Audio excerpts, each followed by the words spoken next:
Hello, blessings to you all.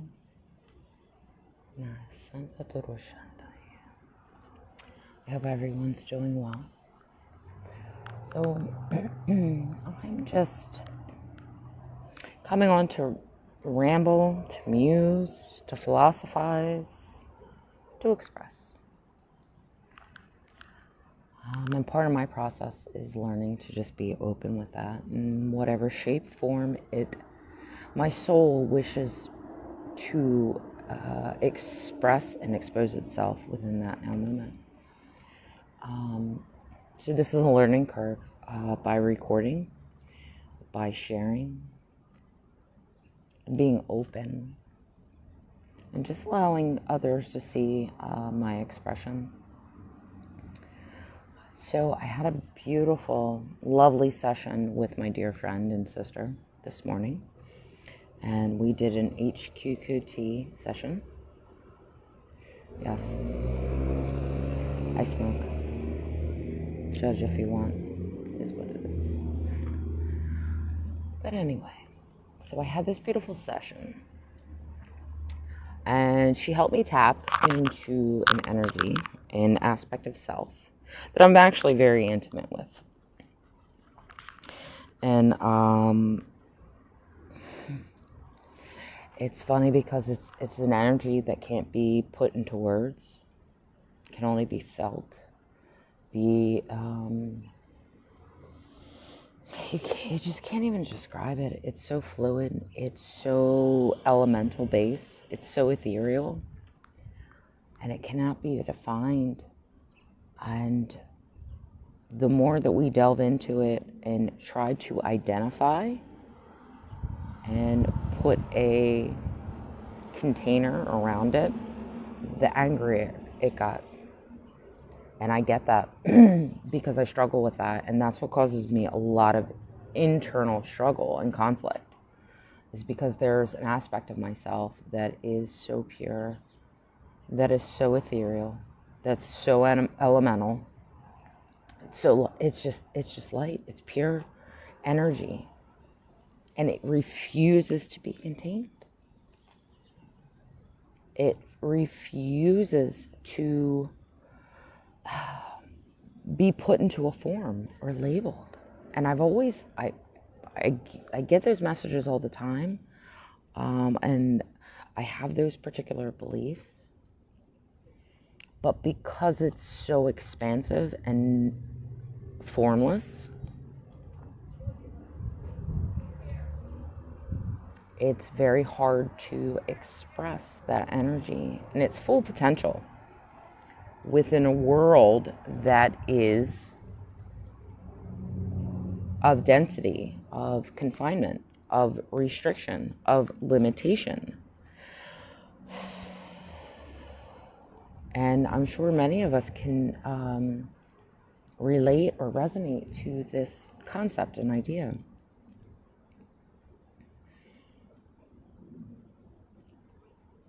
And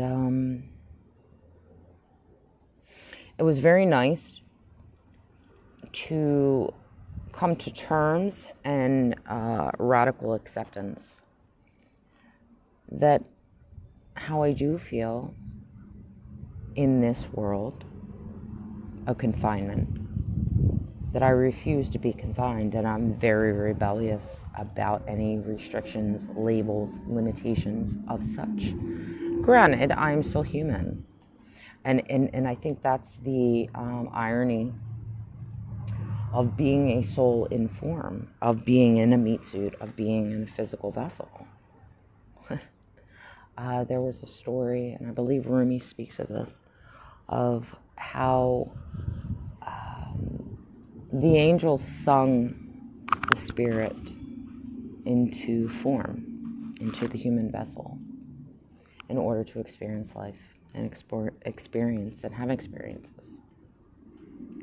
And many of us feel very restricted. Many of us have a hard time being in body. Many of us are we're not in body, period. We're floating off in the ethers mentally and emotionally. So we're very detached from the body. That's not my case. Like, I'm very in the body and very resonant in my body. But I recognize...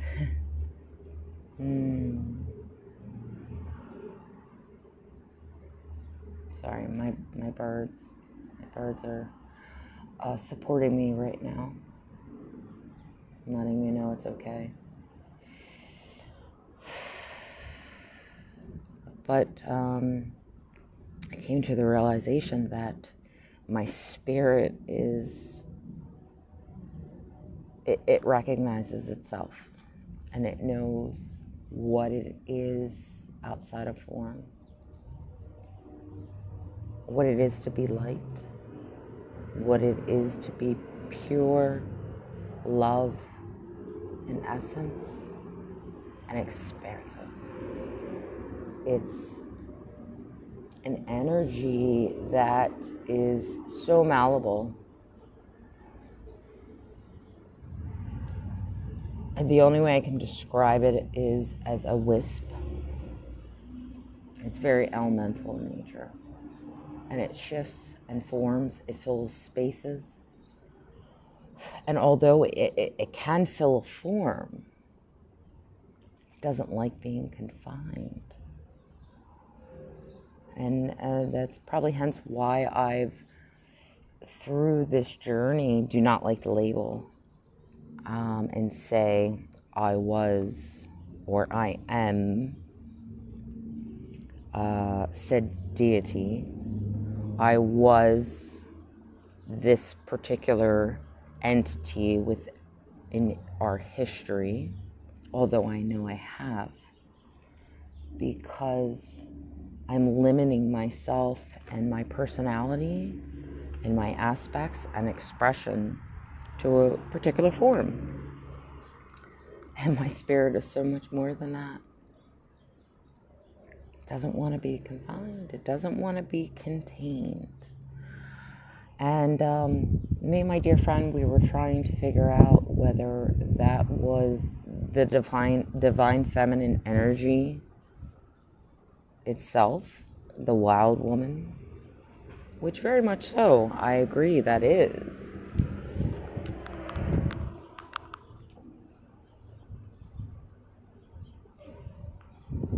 But maybe it's just because I have a memory of being that pure essence, not of form, prior to incarnation. I don't know. And what was brought to my attention was much of my suffering and pain and resistance and struggle is my own doing. Is because of being contained. And knowing that although I chose to take form, because of the density in which we live now, there was a time where we were elemental beings that could take form in any moment, take any form that we wanted. And that's the shape-shifting aspect. And many people are hesitant and they don't like the idea of shapeshifters. They automatically think shape-shifting is a trickster energy, that it is mischievous, although we can be. But it's a lot of good fun. But as energy, there was a time where the density, we were so fluid, you could flow through object to object to object and take any form that you chose and you wished to embody.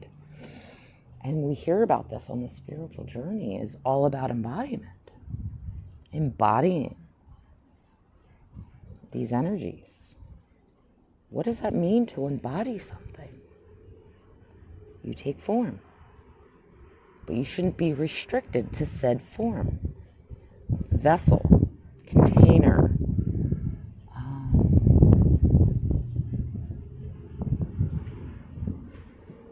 I've learned throughout my awakening with labels and definitions and identities and things of such.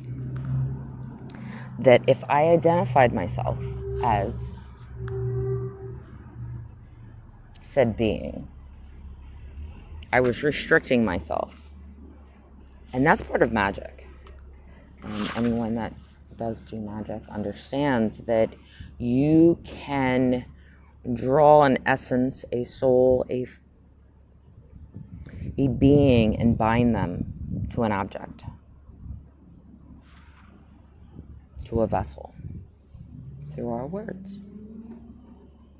So that's why I'm very mindful of the words that I speak and the words that I express.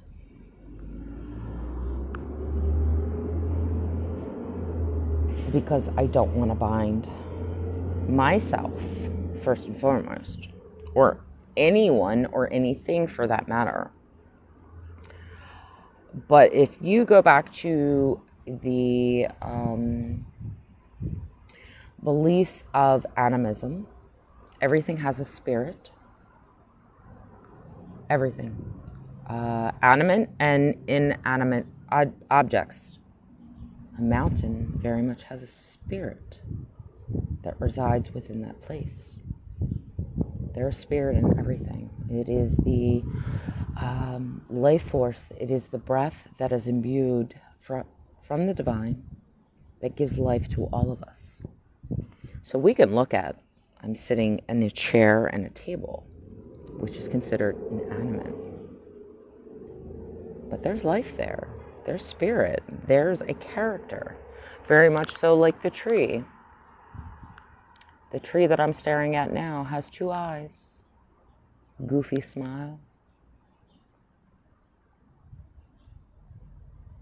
But it speaks so profoundly if we're willing to listen. So, I don't know. I'm just rambling, musing, expressing, absorbing the sun right in this now moment. Today was a good day. And I'm grateful for my dear sister to help me work through.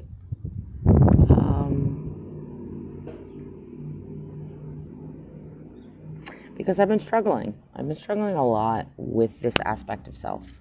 This aspect that is just spirit. It's just pure. It's pure essence. It cannot be defined. It cannot be contained. It cannot be... There is no expression but through feeling, through emotion, through movement, through receptivity. Our man-made constructs cannot. It's an it's an enigma.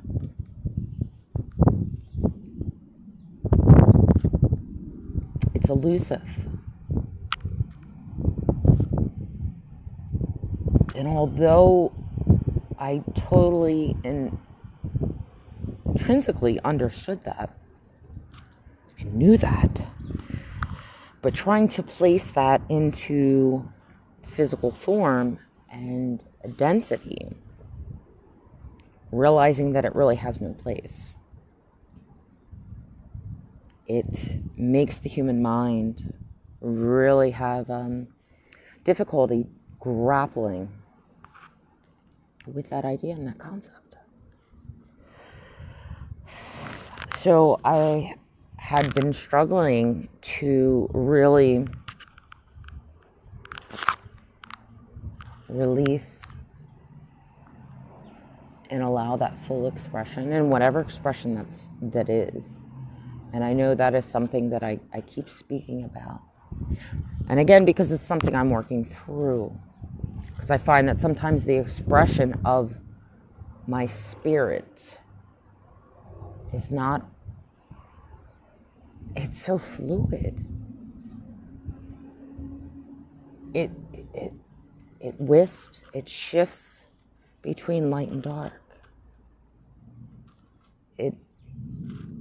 It is just constantly always dancing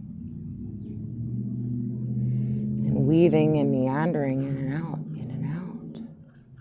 It is neither good nor bad. Yet sometimes it bursts forth as a passionate, chaotic rage, not in order to harm or be destructive, yet it holds that primordial energy of creation. And then I found within self, I had been suppressing that aspect of knowing that I have the ability to create yet destroy. And people don't like destruction. They don't like cataclysm. Yet sometimes cataclysm is a necessary action in order to snap, to trigger people out of the illusion.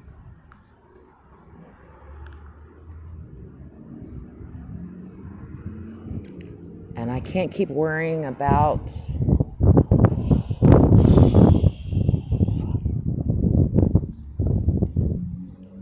my,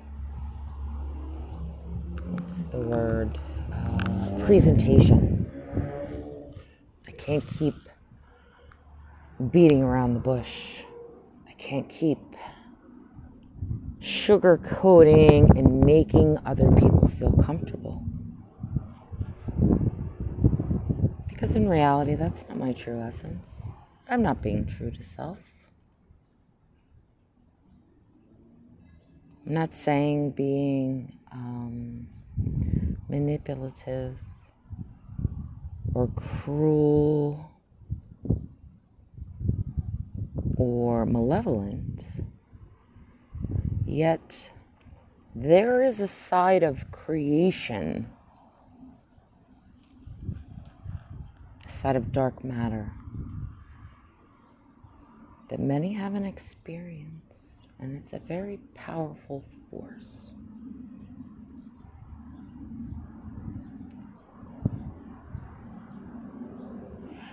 And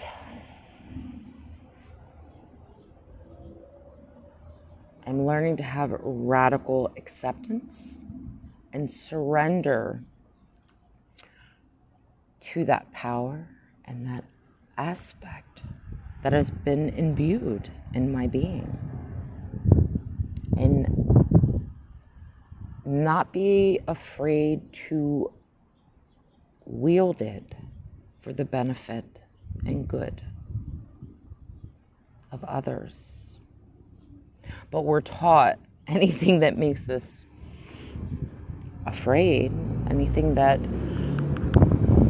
makes us step back, that's bad. We need to fear it. It's wrong. And again, I know I've talked about these things already in previous videos. But there's a deeper message that I'm currently still unraveling for myself.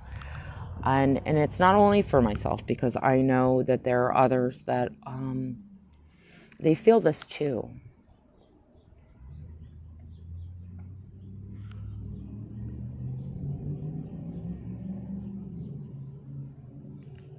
There's a primal nature of nature.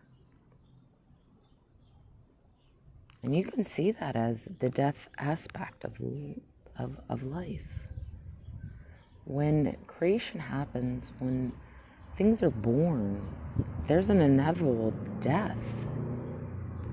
It doesn't mean that nature, that the mother, is trying to be malicious and kill. It's just natural process. There's a deconstruction. If you want to look at earthworms, mushrooms, there are entities that feed off that decaying and what no longer serves. Yet their consumption of said decay is what purifies and nourishes the earth for new growth, for new life. So you see, even that we feel is gross, grotesque, serves its role. It plays its part and is very beneficial to the continuation of life.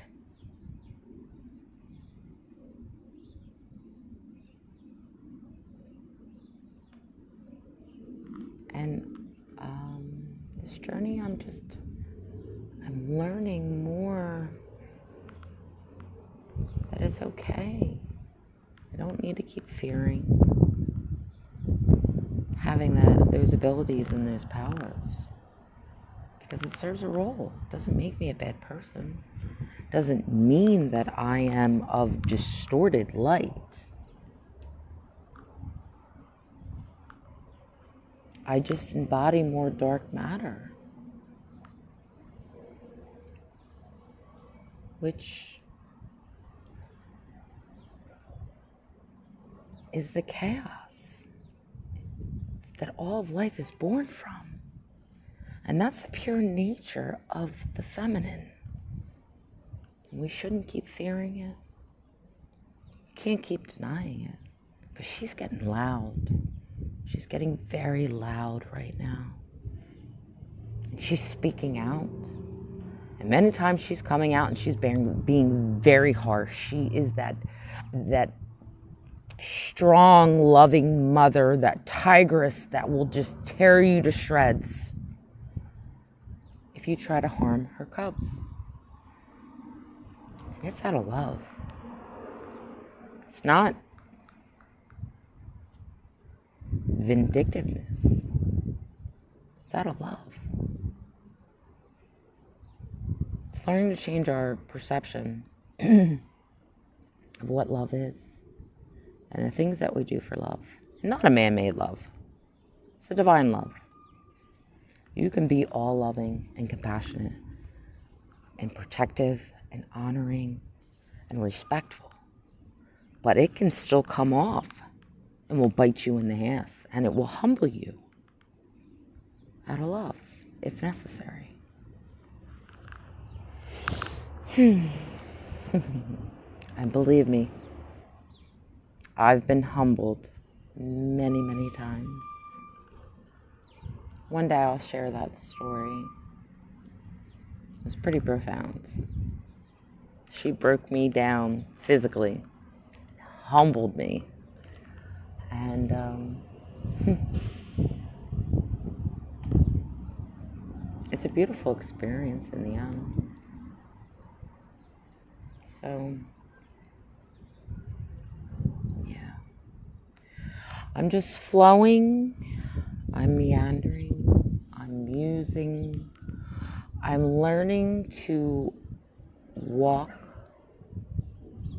with my spirit's gait right now.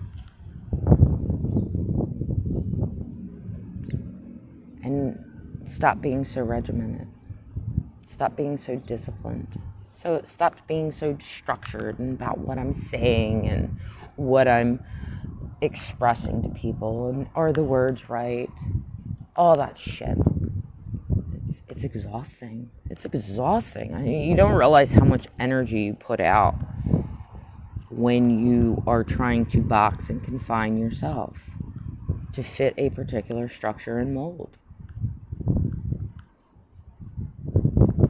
And every day, she pushes me to the limit to transcend those limitations and those boundaries that I've created for myself. So, this is my sharing.